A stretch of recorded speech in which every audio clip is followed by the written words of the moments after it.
미국의 성공 연구가이면서도 강철 왕이라고 사람들에게 그 지명을 받은 카네기라는 사람이 있습니다. 이 카네기는 그의 자서전에서 자기가 지독하게 가난했던 시절에 그 받은 선물에 관한 얘기를 하고 있습니다. 펜실베니아의 한 유력한 판사의 부인인 윌킨스라는 부인으로부터 수제품 털실 내복을 받았다고 합니다. 수개월에 걸쳐서 이 내복을 만들었습니다.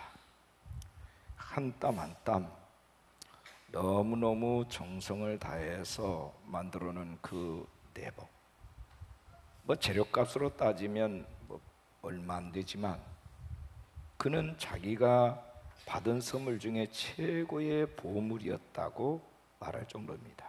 왜냐하면 그 한 땀 한 땀 속에서 그분의 정성과 사랑을 보았기 때문입니다. 그는 그때부터 그래, 나도 평생 누군가에게 선물을 하는 사람으로 살아야 되겠다 하는 결심을 갖게 되었다 하는 거예요. 사람으로부터 감동적인 선물을 받은 사람도 때로 이렇게 그의 인생을 바꾸는 터닝 포인트가 되는데, 하물며 전능하신 하나님의 선물을 받은 우리는 어떻겠습니까? 오늘 본문 8절에 보면 사도 바울은 하나님의 선물에 대해서 말씀을 하고 있습니다. 에베소 교인들이 받은 선물이 있는데 바울은 그것을 하나님의 선물이라 이렇게 증거를 하고 있습니다. 그 선물은 무엇이었을까요? 앞절 8절 앞부분에 보니까 그 은혜에 의하여 믿음으로 말미암아 구원을 받았다. 구원이라고 하는 선물을 말씀하고 있습니다. 사도 바울께서 에베소 교인들이 구원받은 사실에 대해서 하나님의 선물이라고 증거를 했을 때에 과연 에베소 교인들이 구원받은 사실에 대해서 하나님께 감사하고 있었을까? 그렇지 않은 것 같습니다. 만약에 에베소 교인들이 감사하고 있었다면 굳이 1절부터 구구절절 상세하게 설명할 필요가 없었을 것입니다. 오늘날 많은 그리스도인들이 자신이 구원받은 것이 하나님의 선물인 것을 알고 감사하고 감격하고 있을까? 사실 그렇지 못하다 하는 겁니다. 은혜는 쉽게 잊어버리는 경향이 있어요. 이스라엘 백성들이 홍해를 건너서 일제히 광야로 나오게 됐어요. 그들은 두 손을 들고 구원하신 하나님을 찬송하고 찬송했습니다. 그 대목에 출애굽기 15장 2절에 이렇게 노래하는 이스라엘을 볼 수 있어요. 여호와는 나의 힘이요 노래시며 나의 구원이시로다. 그는 나의 하나님이시니 내가 그를 찬송할 것이요 내 아버지의 하나님이시니 내가 그를 높이리로다. 이렇게 감격과 환호 속에서 하나님을 찬양하고 높였던 그들이 사흘을 넘지를 못합니다. 홍해를 떠나서 광야로 사흘길을 행하였을 때에 물이 없어요. 물을 얻지 못하자 그들은 하나님께 투정을 하고 지도자 모세에게 불평을 하기를 시작했습니다. 하나님의 놀라운 구원의 역사는 금세 잊어버리고 현실에서 당하는 고통으로 인하여서 불평과 원망이 끊어지지를 않았습니다. 오늘날 많은 그리스도인들이 감사와 감격보다도 불평과 원망 속에 살아가는 일은 매우 유감스럽고 안타까운 일입니다. 그런데 이것이 우리의 실제 모습입니다. 사도 바울은 에베소 교회 성도들을 향하여서 그들이 받은 하나님의 선물이 얼마나 크고 소중한 것인가를 다시금 깨우쳐 주고 있습니다. 그들이 구원받기 전에 이방인으로 살아가던 과거의 삶을 상기시키면서 교훈을 하고 있는 말씀이 오늘 말씀이에요. 자, 오늘 제목입니다. 우리 한번 따라하겠습니다. 하나님의 선물. 우리 옆에 사람하고 나누실까요? 우리는 하나님의 큰 선물을 받았습니다. 아멘. 우리는 하나님의 선물, 구원이라고 하는 하나님의 큰 선물을 받았어요. 오늘 본문에서는 정말 선물이 선물답게 우리에게 가치 있게 여겨지기 위해서 어떻게 해야 되겠는가? 먼저 우리가 생각해 볼 수 있는 것은 구원받기 전에 우리의 상태가 어떤 상태였는가 하는 거예요. 본문 1절에 보니까 그는 허물과 죄로 죽었던 너희를 살리셨도다.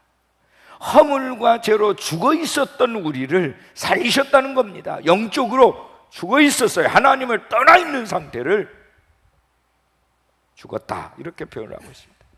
영적으로 죽은 상태의 모습에 대해서 구체적으로 2절과 3절에서 이렇게 적고 있습니다. 그때에 너희는 그 가운데서 행하여 첫째, 이 세상 풍조를 따르고 둘째, 공중의 권세 잡은 자를 따랐으니 곧 지금 불순종의 아들들 가운데 역사하는 영이라. 전에는 우리도 다 그 가운데서 세 번째, 우리의 육체의 욕심을 따라 지내며 육체와 마음에 원하는 것을 하여 다른 이들과 같이 본질상 진노의 자녀였다, 이렇게 말씀하고 있습니다. 세 가지를 얘기하고 있어요. 하나는 세상 풍조를 따랐다는 겁니다. 세상의 흐름, 세상적인 가치관을 가지고 살아가는 모습입니다. 요한은 이렇게 경고합니다. 요한일서 2장 15절 16절에 이 세상이나 세상에 있는 것들을 사랑하지 말라. 누구든지 세상을 사랑하면 아버지의 사랑이 그 안에 있지 아니하니 이는 세상에 있는 모든 것이 육신의 정욕과 안목의 정욕과 이생의 자랑이니 다 아버지께로부터 온 것이 아니요 세상으로부터 온 것이라. 육신의 정욕과 안목의 정욕과 이생의 자랑, 이것을 쫓아 살았어요. 근데 이것이 아버지 하나님께로부터 온 것이 아니라 세상으로부터 왔답니다. 그 다음에 두 번째는 공중권세 잡은 자를 따랐다. 공중권세 잡은 자를 따랐으니 곧 지금 불순종의 아들들 가운데 역사하는 영이라. 공중권세 잡은 자가 불순종의 사람들 가운데 역사하는 영, 마귀래요, 사탄이래요. 이 잘못된 영을 받은 사람들이 하나님 앞에 끊임없이 불순종의 길을 가고 있어요. 공중권세 잡은 자라는 말은 이 세상에 있으나 세상에 주얼에 있고 저울적인 공간 속에서, 그 상태 속에서 어느 때든지 어디에든지 개인에게 혹은 단체에게 동시다발적으로 역사하는 그런 존재란 뜻이에요. 그게 공중권세 잡은 자, 원수 마귀예요. 세 번째는 육신의 욕심을 따라 행했다. 육체입니다. 죄를 품고 사는 본질상 진노의 자식으로 사고자 하는 죄의 본성대로, 욕망대로 살았다. 하나님과 떠난 마음으로, 하나님과 벗어겨져 있는 마음으로 자기의 욕망껏 살아왔다. 우리가 과거에, 전에는 그렇게 살아왔어요. 지금은 어떻습니까? 지금도 그러하십니까? 고쳐야 돼요.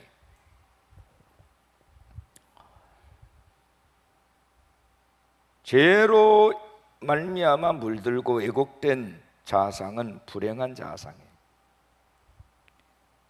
이 불행한 자상은 두 가지가 있어요. 하나는 과신하는 자화상입니다. 모세가 왕궁에서 살았던 40년처럼 자기를 과신하고 기고만장해서 우쭐대다가 살인을 한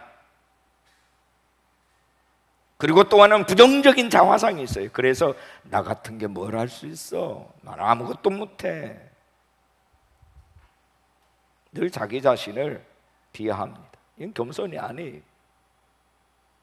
나는 안 돼, 나는 못해 하는 생각에 잡혀 살아요. 왜 그럴까요? 두 가지 이유 때문이에요. 낮은 자존감 때문에 그래요. 하나님은 한 생명도 버리지 아니하신, 한 생명은 천하보다 귀하다고 말씀하셨어요.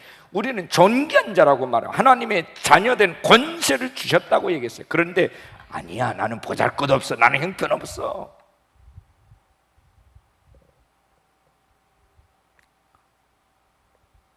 그 자아상이 병들었어요. 그리고 또 하나는 패배주의 때문에 대부분의 사람들이 아직도 여전히 가졌으면서도 나는 가난해, 나는 하류 인생이야, 패배의식 속에 쩌들어 있어요. 이 패배의식이 하나님이 주시는 은혜, 풍성한 은혜를 누리지 못하도록 방해 역할을 합니다.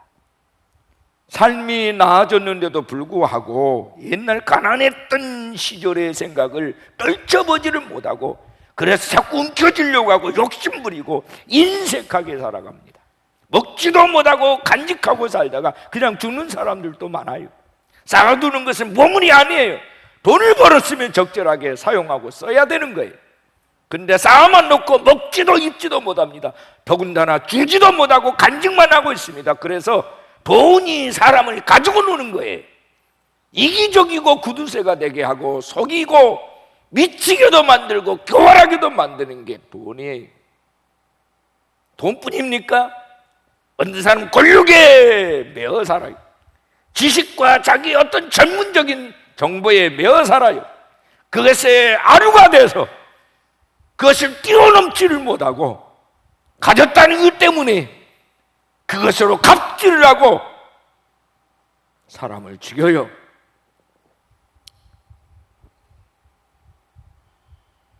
여러분은 어떻습니까? 사탄이란 놈이 10개의 병을 가지고 왔어요. 그 중에 한 개의 병 속에 독약을 집어넣었어요. 사람들이 그렇게 말합니다. 누구든지 와서 골라 마시라. 먹고 무사하면 내가 1억 원을 주겠다. 제안을 했어요. 여러분 같으면 1억 받기 위해서 어떤 것이 독약이 될지도 모르는데 그 중에 하나를 골라 쉽게 마실 수 있나요? 독약 때문에 사람들은 주저할 거라고요. 근데 어떤 사람이 용기를 내가지고 병 하나를 골랐어요. 마실까 말까 머뭇거리는데 1억이 탁 떠오르는 거예요. 에라, 죽으면 죽으리라 하고서 과감하게 들이마셨습니다. 그런데 안 죽었어요. 용케도 독약이 들어있지 않는 병을 고른 겁니다. 이 사람은 환호를 하면서 1억을 받아가지고 가서 잘 놀았어요. 그 돈이 떨어졌어요. 다시 왔습니다. 남은 9개 중에 또 한 병을 골랐어요. 마시기 전에 잠깐 망설였습니다. 재수 좋으면 1억을 버는 거고 재수 없으면 죽는다. 그래도 1억인데 또 마셨어요. 또 용케도 독약이 없는 병을 골랐어요. 이 사람은 신나게 돈을 쓰고 다녔어요.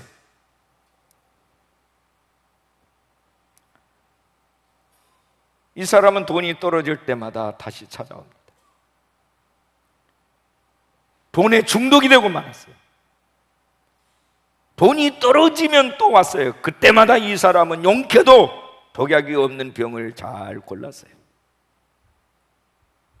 사탄은 회심의 미소를 지었습니다. 마침내 마지막 2병만 남았어요. 이 사람이 망설이다가 결국 또 하나를 선택을 하고 마셨는데 또 안 죽었어요.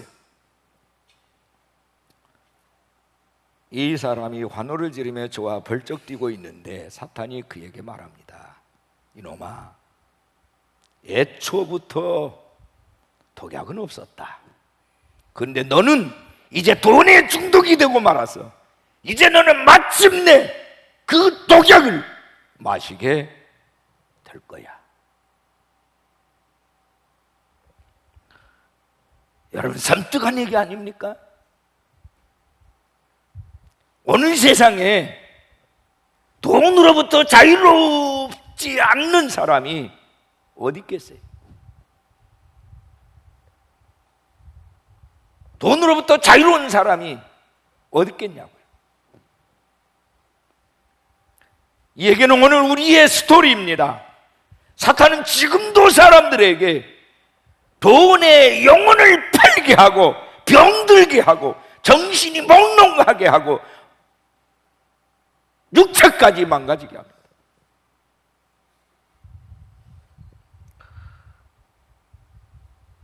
이것이 하나님을 떠난 인간의 모습이에요. 돈 때문에 사람을 죽이고 속이고 배반하고 버리고 살아갑니다. 그런 사람들에게 기부하라 나누어라 하면 나눌 수 있겠습니까? 절대 못합니다. 그냥 꽁꽁 묶어놓고 살다가 죽을지라도 못하는 거예요. 그렇게 죽으면 그 자손들이 그 돈을 어떻게 사용할까요? 공짜로 생겼는데 아껴 쓰고 전략하고 나누고 베풀겠습니까? 그래서 부자가 3대를 못 간다라는 말은 영원한 진리예요.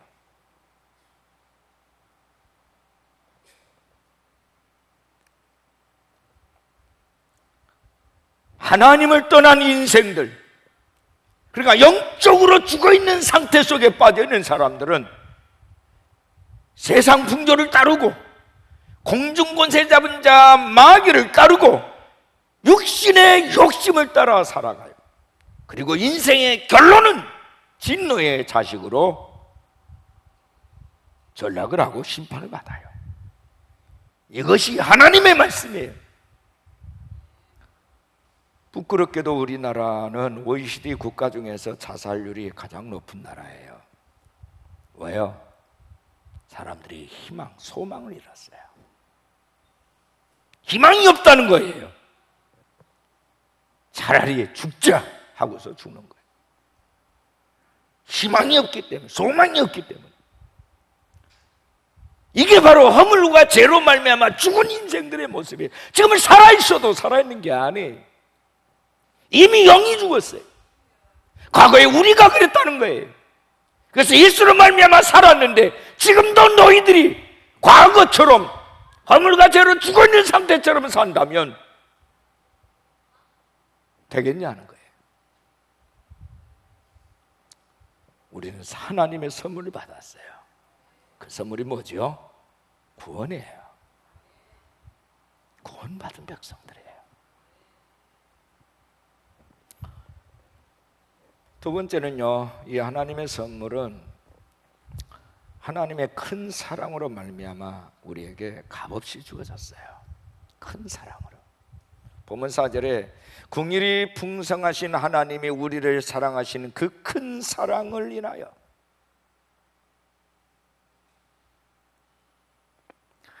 하나님의 사랑은 독생자 예수 그리스도를 보내신 그 크신 사랑이에요. 예수 그리스도는 성부 하나님의 사랑의 실체입니다. 그렇다면 에베소 교회 사람들에게 나타난 하나님의 사랑은 구체적으로 뭘까? 본문 5절 6절에 이렇게 말씀합니다. 허물과 죽은 우리를 그리스도와 함께 살리셨고 너희는 은혜로 구원을 받은 것이라 또 함께 일으키사 그리스도 예수 안에서 함께 하늘에 앉히셨다. 따라합시다. 함께 살리셨고 함께 일으키사 함께 하늘에 앉히셨다. 첫 번째는 그리스도와 함께 살리셨다는 거예요. 함께. 이게 뭐예요? 부활이에요. 예수님의 부활이 나의 부활이 됐다. 죄인들이 살게 된 것은 예수님께서 나 대신 내 죄를 대신해서 십자가에서 그 값을 치르셨기 때문에, 피로써 그 값을 치르셨기 때문에 예수의 죽음이 나의 죽음이 되고 예수님의 부활이 나의 부활이 됐다는 거예요. 이것이 하나님의 큰 사랑이다. 로마서 5장 8절에 우리가 아직 죄인 되었을 때 그리스도께서 우리를 위하여 죽으심으로 하나님께서 우리에 대한 자기의 사랑을 확증하셨다. 두 번째로 함께 일으켜서 어디까지? 하늘 보좌에까지 일으켰어요. 승천이에요.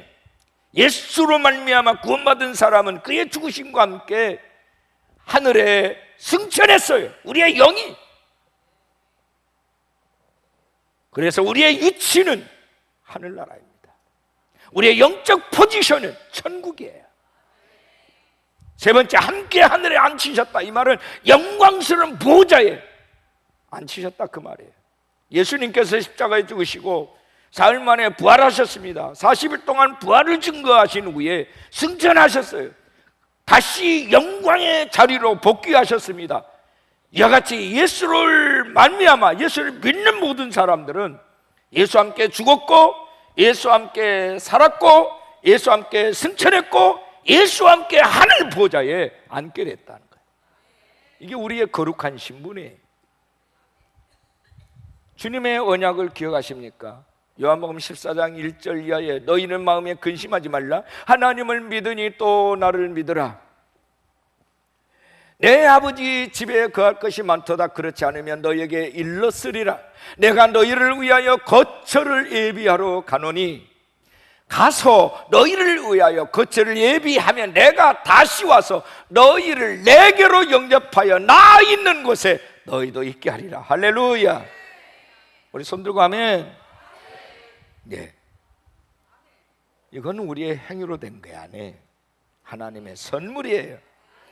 8절을 주목하세요. 너희는 그 은혜에 의하여 믿음으로 말미암아 구원을 받았으니 이것은 너희에게서 난 것이 아니요 하나님의 선물이라. 하나님의 선물이에요.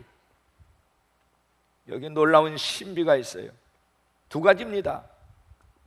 하나님 편에서 주시는 선물을 은혜라고 얘기해요. 은혜라고 하는 것은 받을 자격이 전혀 없는 자에게 그저 그냥 아무 조건 없이 호의를 베푸는 거예요. 우리의 선행이나 공로 때문이 아니라 우리가 죄인이었을 때에 하나님이 일방적으로 우리에게 은혜를 베풀어 주셨어요. 두 번째는 우리 인간 편에서 가져야 할 자세가 있는데 그것을 믿음이라고 얘기합니다. 믿음. 의적인 결단과 나의 헌신을 우리는 믿음이라고 그래요. 결단을 해야 돼요. 내가 순종하겠습니다. 아버지 말씀하십시오. 내가 그대로 따르겠습니다. 조직신학자 루이스 볼커 박사는 믿음에 대해서 3요소를 지적을 했는데, 첫째는 지식, 복음이 들어가야 되고, 둘째는 감동이 있어야 돼요. 고백이 있어야 돼요. 세 번째가 헌신이에요. 믿음으로 내가 이제 이렇게 살겠습니다 하는 결단이 필요하다는 거죠. 이게 믿음이에요. 여러분, 자기 자신에게 속지 마시기 바랍니다. 설교를 들으면서도 자신의 믿음을 점검해 볼 수 있어야 돼요. 나의 믿음은 과연 참 믿음인가? 참된 믿음을 가진 사람은 하나님을 사랑합니다. 하나님의 사랑의 선물로 인하여 늘 감사하고 감격에 넘쳐 있습니다.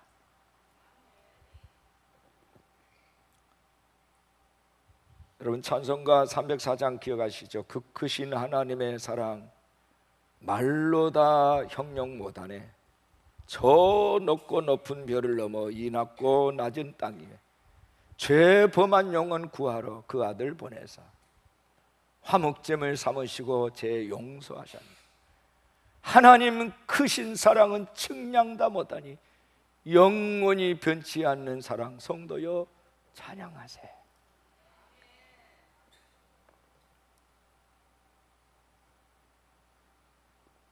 오늘 우리 그리스도인들 가운데 자신이 받은 하나님의 선물이 얼마나 놀랍고 위대한 것인지를 실감하지 못한 사람들이 의외로 많아요. 그 이유는 두 가지 때문입니다. 구원받기 전 자신이 어떤 존재인지를 모르고 있기 때문이고, 또 내게 사랑을 베풀으신 하나님이 어떤 분인지를 모르기 때문에 그래요. 하나님의 선물을 우리를 향하여 먼저 사랑하신 하나님의 은혜와 그 사실을 깨달아 알고 내가 믿음으로 받아들일 때에 드디어 나의 것이 되는 겁니다.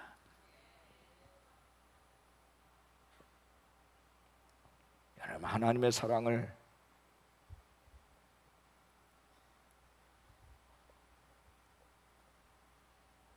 귀하게 여겨야 돼. 쓰레기 취급해서는 안 돼.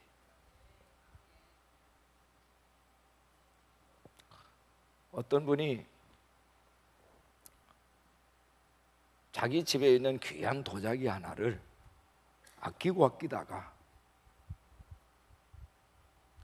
정말 자기가 주고 싶은 사람에게 갖다 줬어요. 자기가 가지고 싶은데 아끼고 아낀 도자기인데 갖다 줬어요. 어느 날 그 집에 초청을 받아서 식사를 하게 됐는데 이 사람이 궁금한 거예요. 내가 예전에 보내주었던 그 도자기가 어디에 지금 보관되어 있을까 궁금해. 근데 세상에 대문을 열고 들어간 순간 이 사람 충격을 받았어요. 집을 지키는 개 밥그릇을 쓰고 있는 거예요. 자, 이거는 비유입니다. 그러면 돼요? 안 되죠. 근데 우리가 그렇게 하고 있는 거예요. 아닙니까? 아니기를 바랍니다.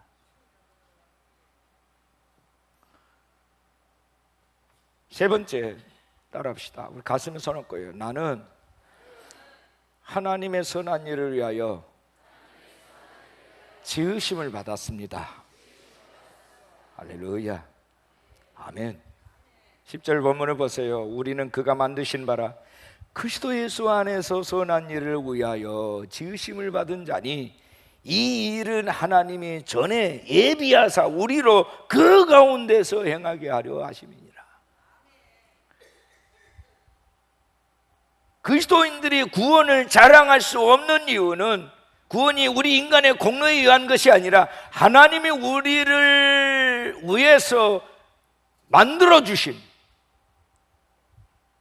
그래서 죄 가운데 있는 우리를 새롭게 다시 빚어주신 재창조의 은총이기 때문입니다.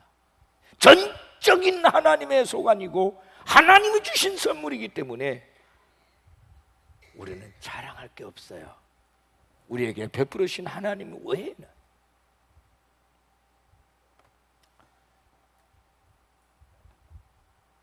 왜 우리를 하나님이 이렇게 새롭게 빚어주셨습니까? 폐기 처분하지 아니하시고 다시 빚어주셨을까요? 하나님이 원하시는, 태초부터 하나님께서 원하고 계셨던 하나님의 목적이 있어요. 하나님이 귀하게 여기는 하나님의 선하신 일이 있어요. 그걸 우리에게 실행하라고 우리를 선택하셨고 불러주셨고 구원해 주셨어요. 근데 여러분, 우리의 노력으로 그 선행이 가능할까요? 그것도 노력으로 되는 게 아니에요.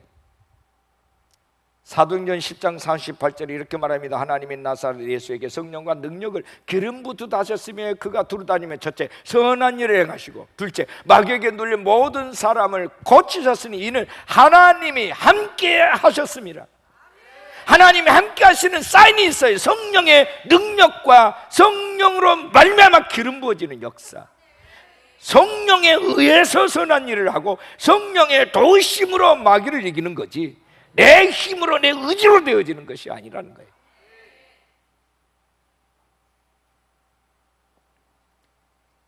오직 성령 받은 자만이 할 수 있어요.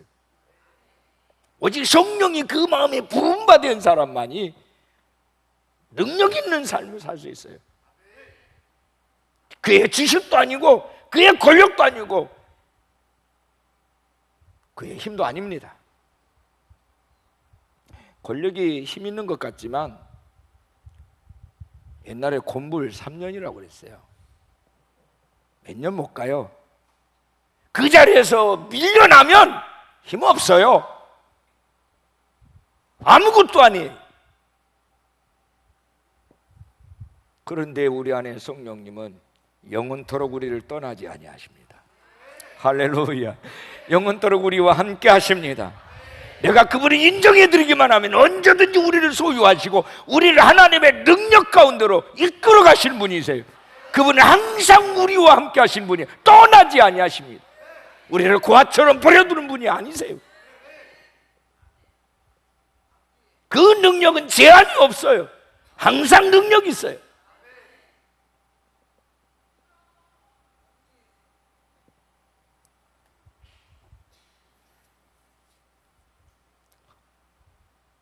예수의 피로 말미암아 하나님의 백성 된 자는, 그래서 예수의 심장이 이식된 사람은요 달라요.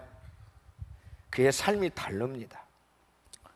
미국의 어느 마을에 철도를 건너서 통학을 한 한 소년이 있었습니다. 이 소년이 철도를 건널 때는 어김없이 그 기차가 지나가요. 소년은 그때마다 승객들에게 손을 흔들면서 밝은 미소로 인사를 합니다.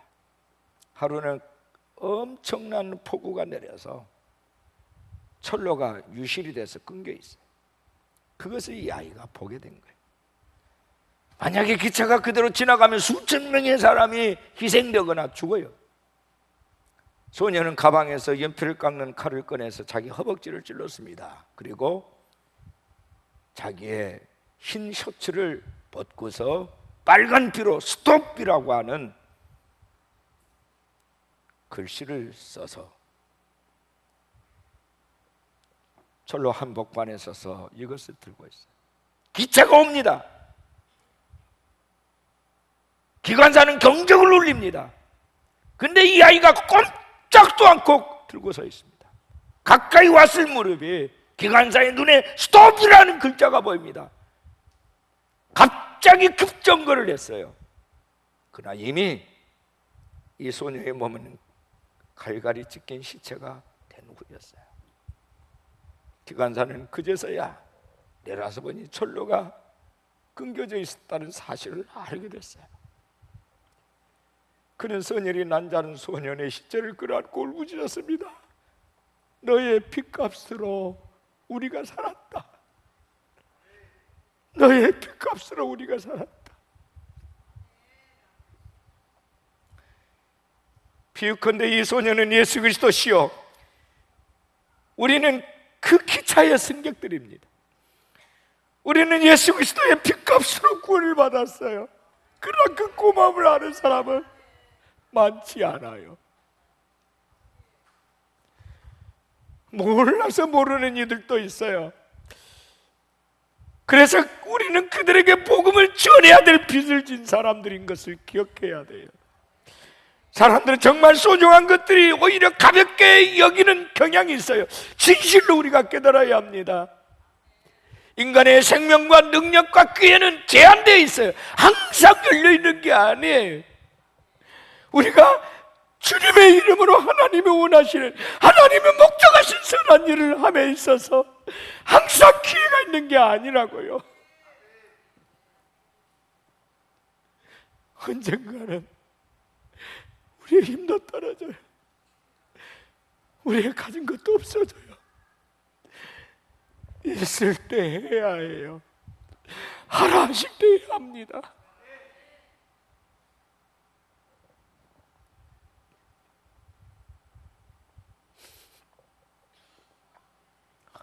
선물이 뭐지요? 선물은 값을 지불하지 않고 거저받는 게 선물입니다. 우리는 하나님의 선물을 거저받았어요. 본문 9절에 행위에서 난 것이 아니니 이는 누구든지 자랑하지 못하게 함이라. 행위로 말미암아 구원받은 게 아니에요. 왜 하나님이 우리 인간의 행위를 보고 구원하지 않을까요? 자랑질할까 봐. 나는 괜찮은 사람이야, 나는 정의로운 사람이라 하고 자랑질할까 봐 그 모든 것이 온천봉쇄시키셨어요. 그래서 하나님이 거둬주셨어요. 이거는 은혜다. 전적인 하나님의 사랑을, 그 능력을 거저받은 겁니다. 내가 수고하고 노력해서 얻은 거야 아니에요. 우리가 허물과 죄로 말미암아 죽었을 때, 스스로 자기 자신을 구원할 수 있는 능력이 전혀 없을 때, 하나님이 일방적으로 찾아오셨고 내 허물과 죄를 사하시기 위해서 예수님을 보내셨고 희생시키셨어요. 예수의 죽음이 나의 죽음이 됐고, 예수님의 부활이 나의 부활이 됐고, 예수님의 승천이 나의 승천이 됐고, 예수님의 영광이 나의 영광이 된 거예요. 우리가 하나님의 선물을 받은 자라면 당연히 날마다 감사하며 살아야 돼요. 감격에 넘쳐 살아야 돼요. 가내기는 손으로 짠 그 내복을 선물로 받고서도 그의 인생을 바꿨는데, 하나님의 큰 사랑을 받은 우리가 어떻게 해야 되지요? 이제 하나님의 자녀된 권세로 일어서시기를 바랍니다. 하나님의 선물을 받기 전에는 우리는 우리의 욕망대로 살았어요. 육신의 정욕과 안목의 정욕과 이성의 자랑에 끌려 살았어요. 파묻혀 살았어요. 나밖에 몰랐어요. 이기적이었어요. 그러나 이제는 하나님 우리에게 선물을 주신 것처럼 우리도 다른 사람에게 선물을 줘야 돼요. 그게 나눔과 섬김입니다. 특히 작은 자에게 물 한 그릇 대접하여도 그 상을 잃지 않겠다고 말씀하신 주님이세요.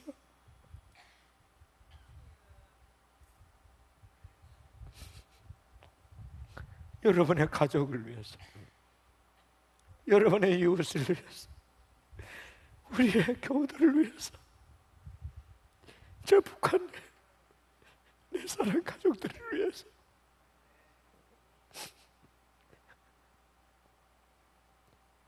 나눌 수 있는, 친정으로 나눌 수 있는 저와 여러분이 되어지기를 축원합니다.